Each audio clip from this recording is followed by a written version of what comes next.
Grief Stories is not a crisis resource. Please seek support from a qualified professional in your area to meet your unique emotional and medical needs. You're listening to the Grief Stories podcast.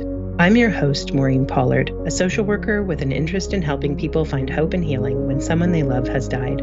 In each episode, you'll hear a conversation with a guest, sharing their story and insights about what can help when you're adapting to loss. At Grief Stories, we're helping grief make sense, one story at a time. Today's guest is Kailey Bradley, a licensed professional counselor in the state of Ohio who specializes in grief therapy. Kailey, welcome to the Grief Stories podcast. Thank you for having me. Oh, thank you so much for joining us. At the Grief Stories podcast, what we do is we spend time talking to people about their experiences with grief and the challenges that they face.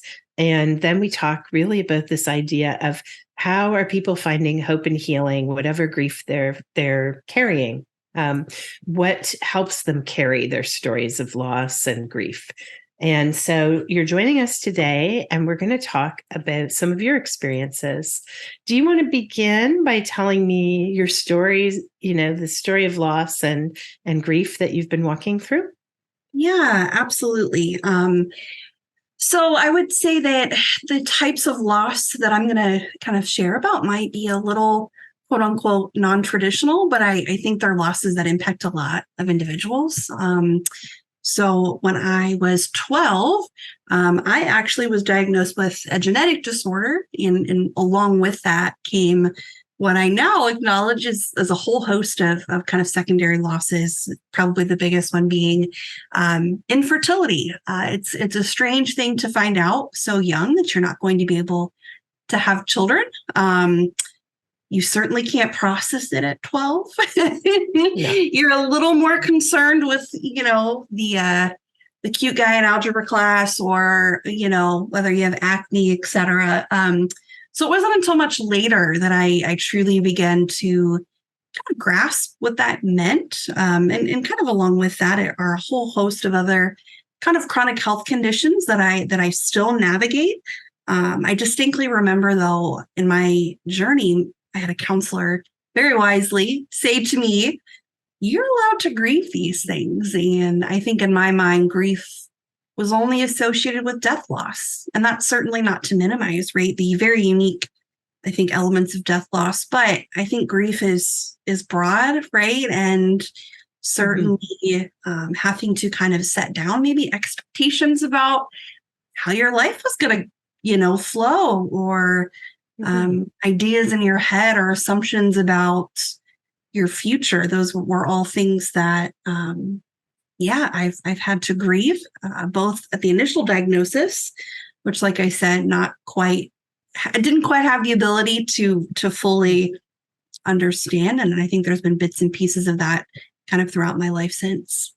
Right. Well, and I think that what we know about grief and children is that children receive the news and they process it as they're able at their developmental stage. And then what happens is they grow and they develop and they learn more and they process it again and again as they reach those new developmental stages and the new understanding that allows, right? And so I imagine that one of the challenges was that over the course of your growth and development into adulthood, you would have different realizations at different times about what these diagnoses meant for you. Absolutely. Yeah. And I think it's certainly, as I'm in my mid 30s now, and many of my friends have had or are currently, having children. So there's that developmental piece of like, oh, that's what quote unquote maybe should be happening right now. And so that's a whole other, I think, element of the loss. I think you're so right. We grieve with kind of what we can handle right at that developmental stage. And again, at 12, I just don't think it was something that I could fully comprehend. Absolutely. Sure. So I wonder, in terms of that experience, whether or not there were some sort of watershed points or pivot points where you can remember sort of having that realization. So now in your 30s, there's a realization because your peers are going through these experiences, building families or working to build families, because infertility comes in many different ways, right? At different times in our lives. That's maybe as present as it will ever be in your awareness right now. Right? Yeah. Yeah. Were there other pivot points like that? Yeah, it's a good question. I think certainly when I became an aunt, I have 3 wonderful nieces and 2 nephews. And I think when, those births occurred, there were certainly realization points that, oh, this, parenthood is not going to occur in the same way for me. That was a big watershed moment. I think another watershed moment was actually fairly recently, a couple of years ago, when I met with some doctors to discuss reproductive options, and was kind of met with, closed door after closed door as far as what was going to be possible for me. And I think as each door, kind of clicked close, there was further realization, right, that, oh, I am not going to, be able to birth a child. So I think, you do have moments where different levels of infertility sink in, and I think you grieve it at those points. And what we know about grief too is that it does not follow stages, right? And so I often kind of chuckle at myself. I can be, kind of having a period of time where it really doesn't cross my mind, right? Yep. And then maybe out of the blue, something will kind of trigger my infertility grief, as I call it, and we have to kind of contend with it all over again. And I've learned that the best thing I can do for myself is to be gentle in those moments and not chastise myself when I have tender, moments. Yeah. I think that's so important, right? That ability to have compassion for ourselves when we are in our difficulties and in our pain, right? We can't hurry ourselves through the experience of, coming to terms with the reality of whatever loss we're facing. And so often we're expected to just get over it, to be all right, because that would make everybody else more comfortable. With a chronic illness diagnosis as well at a young age, I would imagine that there has been a process for you of coming to terms with what that means in terms of your abilities and options, accessibility to things that before the diagnosis were wide open, not just in terms of fertility and family building, but in terms of, living your life, your best life, right? Yeah. And so do you want to talk a little bit about kind of the experience of the grief or the adjustment to that knowledge? Yeah. So as I mentioned, when I was young, I was diagnosed with a genetic disorder. But then even more recently, early in 2020, I was diagnosed with a what's called a primary immune deficiency called CVID, common variable immune deficiency. In essence, my body doesn't produce the antibodies it needs to protect against infection. And I would say that navigating an immune deficiency during COVID was eye-opening. I'm ashamed to say that I don't think I fully realized the existence of ableism until, I would hear comments like, we don't have to worry about COVID because it only impacts people, with underlying health conditions. And I'm sitting there going, oh, but wait, that's me. Like, is my life not, worth protecting? So a very, unique, I think, type of grief that I am, very much still kind of walking through. And I think it ties into the infertility. A big piece of the common variable immune deficiency for me is fatigue, and just stamina that may not be parallel to, what other mid-30-year-old women can do. And I've had to, I think, realize that I am not measured by my productivity and what I can or cannot do. It's just about, okay, what do I need in this moment? Okay, what do I need in the next moment? So I've had to slow things way down, I guess, to make sense of that and to adjust. But again, I'm ashamed to say the illumination of ableism was truly something I'm still kind of reckoning with. Yeah. Yeah, I think that there are so many internal or implicit biases that we all Mhm. carry that we're not aware Yes. of until we're in such a situation where it is right in front of us and we are confronted in such a way that we can't avoid it or we must face it. And certainly the pandemic um, created a lot of those situations where we had to come Mhm. face to face with Yeah. our belief systems and experiences and Yeah. reconciling what Yeah. is, right? Yeah. Yeah. Mm.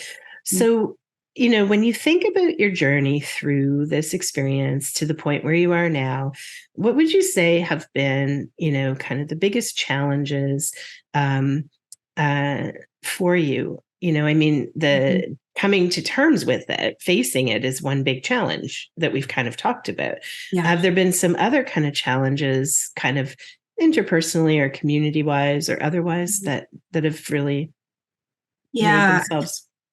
Yeah. I think for me personally, spirituality is an important dimension of just kind of how I move through the world. And I use the term spirituality very, very broadly. But I think having illness really changed how I thought about the divine and my God concept, as I call it. I think um, even though I probably wouldn't have admitted it, I had this idea that if I do good things and I behave well, that good things will come. And so what's challenging is when you then are confronted with, diagnoses that are completely outside of your control, you then really internalize, well, what did I do that was bad, right?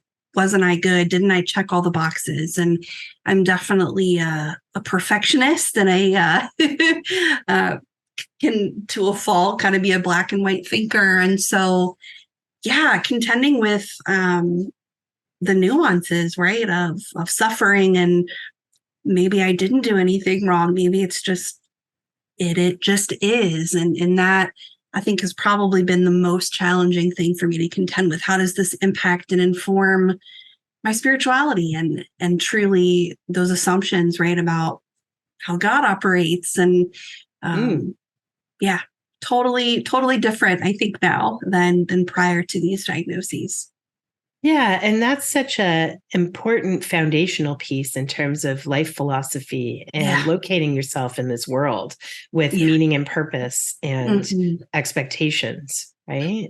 Yeah. And it seems to me too that it's probably created different challenges in terms of relationships with people Mhm. and the amount of education you must have to do on a Mhm. regular basis about your experience and what that means, or choosing, to let it be okay that people don't understand because you don't have it in you to educate one more person in this moment.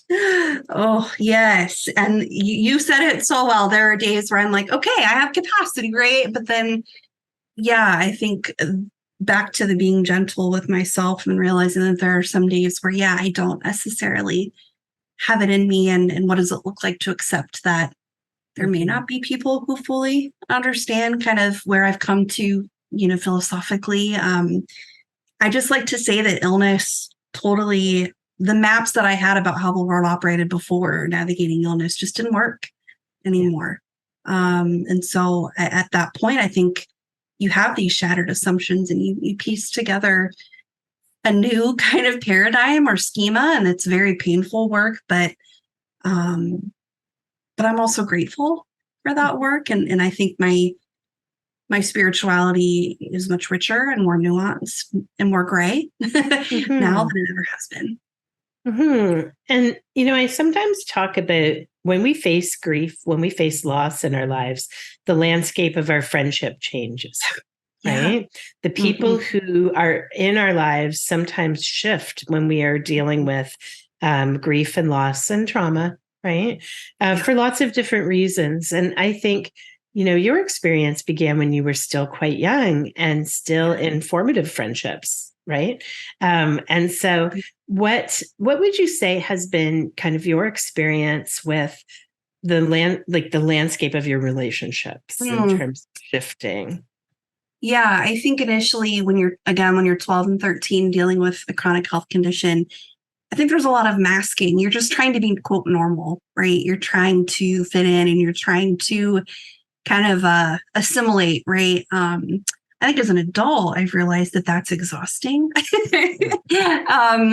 And so I am very, very fortunate in terms of I have some wonderful, beautiful friendships that are just tremendously supportive. But there have been tough conversations with some other friends who maybe didn't quite understand why I had to be so careful during COVID, or why there were certain events I couldn't attend, or why, it was important to us that the people around us were vaccinated, or, taking those precautions. I mean, there were some things there were some very hard conversations.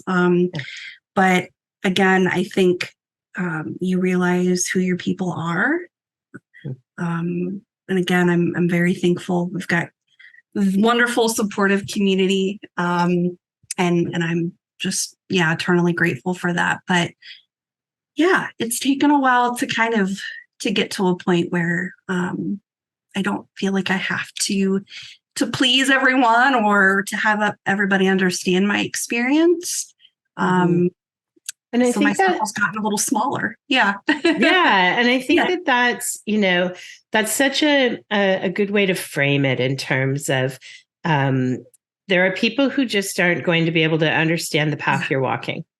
And for whatever that's worth, those people just then aren't part of the circle that you count on. Right.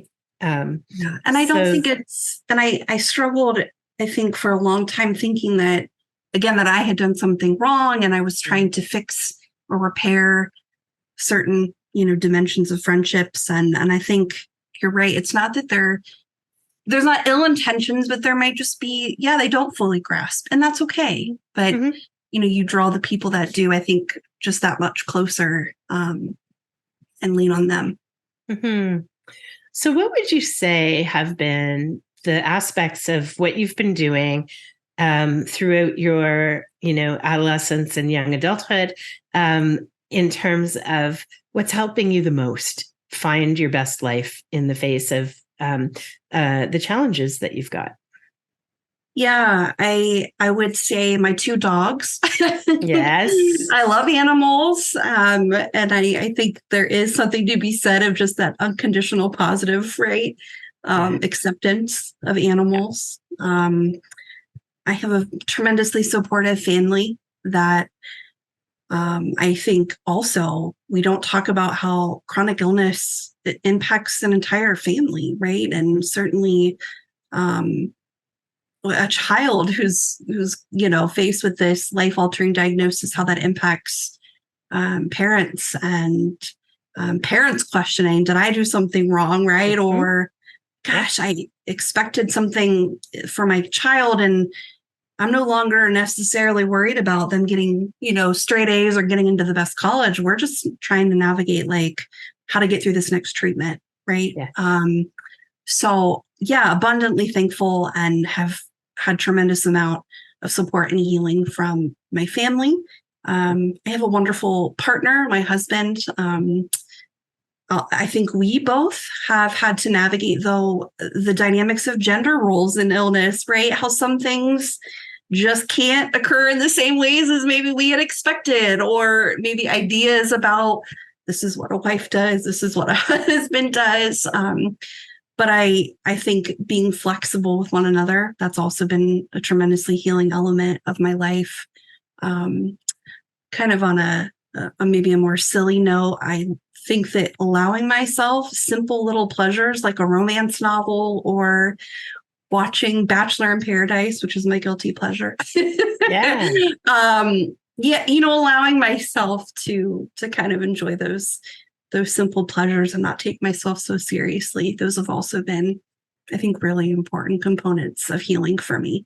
And also counseling, going to counseling. I myself am a licensed counselor, and I'm completely unashamed to say that I also see a counselor. So important. So important. It is. I hear a couple of things. I hear you say the word expectations a few times. And it's so true that we have expectations for ourselves within our life, in our context, right? And so then when something like this happens and we have losses, it changes everything. And our expectations are part of the grief process. It's like, this is what I thought was going to happen, and that can't happen now. And this is, an adjustment to those changing expectations, which expectations usually trip humans up, right? But also that piece of finding ease. So doing the things that soothe you, doing the things that hold you.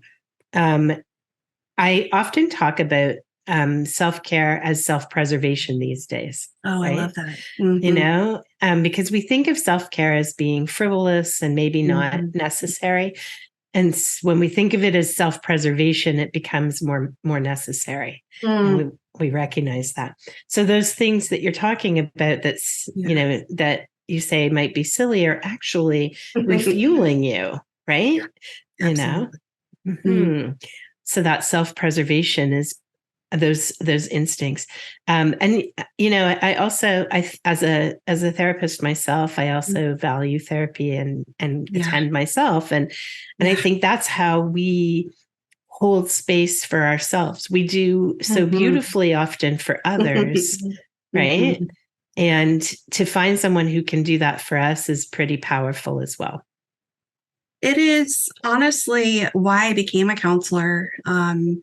When I finally kind of realized that, okay, I had not really dealt with anything. And it found myself in college and really needed some help. And I sat on the couch of a wonderful counselor. And it was just so much permission giving, right? She just gave me so much space to, express all of the things that I really hadn't gotten a chance to do. And I began to actually consider, like, okay, what would it look like for me to offer that, right, to other people? I had no intentions of being a counselor. I actually thought that I was going to be, of all things, an archaeologist, and switched because of, the positive experience that I had in counseling. And I just saw just the power, right, of having that neutral space where you're met with compassion, you're met with non-judgment, you have a companion alongside you. Those were really, really, formative healing components of my whole life trajectory. Yeah. Beautiful. And so as a therapist, as a counselor, you focus on, one of the things you focus on is helping people work through grief. Yeah. Right. And so what would you say are some of the most valuable, I don't know if we want to call them lessons, but, what are the things you wish everybody knew about grief and healing?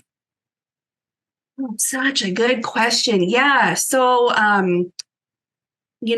think I wish that people understood that, there's no timeline for grief, right? That there are no stages, or if they are simply descriptions of our experience. They're not prescriptions, meaning that they're these dictates that we have to follow. I think they can certainly be helpful, describers, but I think we get tripped up when we feel like grief has to look a certain way. I would also, want people to know that, and this is certainly my bias, but I think for anybody in the helping profession that's listening, I think any client or individual we're interacting with is navigating grief of some type, right? It's interesting. In my training as a counselor, grief was kind of seen as like this niche area that you could specialize in. And that always frustrated me because I think grief permeates everything. And we just don't give it the air to breathe, and we don't give the space to talk about it. And so I think that leads to all sorts of I don't even like to use the word dysfunction, but I think a lot of our mental health diagnoses are presenting because of unprocessed grief. So those are the things that I think I would wish that people might know or lean into as far as grief, give themselves a giant permission slip to grieve. I think those are really key points, right? That there's no timeline, that it looks different for everyone, and that it's really part of our everyday life. Mm-hmm. And so when we sort of say, oh, grief is this thing that happens in a pocket over here, it's sort of an unrealistic view of the ways that grief weaves into all of our stories, right? Yeah. Great. That's wonderful. And I've really enjoyed our conversation today. Is there anything else that you really want to leave the audience with as we sort of wrap up our conversation? I think, thank you again so much for letting me, chat. I've enjoyed it too. I think the only thing I would end with is just encouraging anybody listening maybe to do something gentle for themselves today. Mm-hmm. Whether that's, some of the silly examples I provided, or just, breathing some fresh air. I think just being very gentle with yourself. Beautiful. I love that. Yeah. It's such a good invitation for people to remember every day, right? Yeah, make some time to be gentle with yourself, have compassion, and do something that gives you even a few moments of ease. Absolutely. Yeah. Wonderful. Thank you so much, Kailey, for joining us today. Thank you.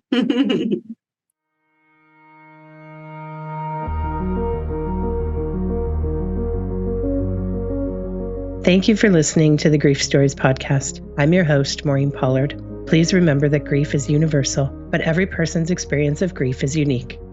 While our interviews are intended to help listeners feel validation and reassurance, we realize that these stories may be different from your own. Please visit our website, griefstories.org, for more stories of hope and healing.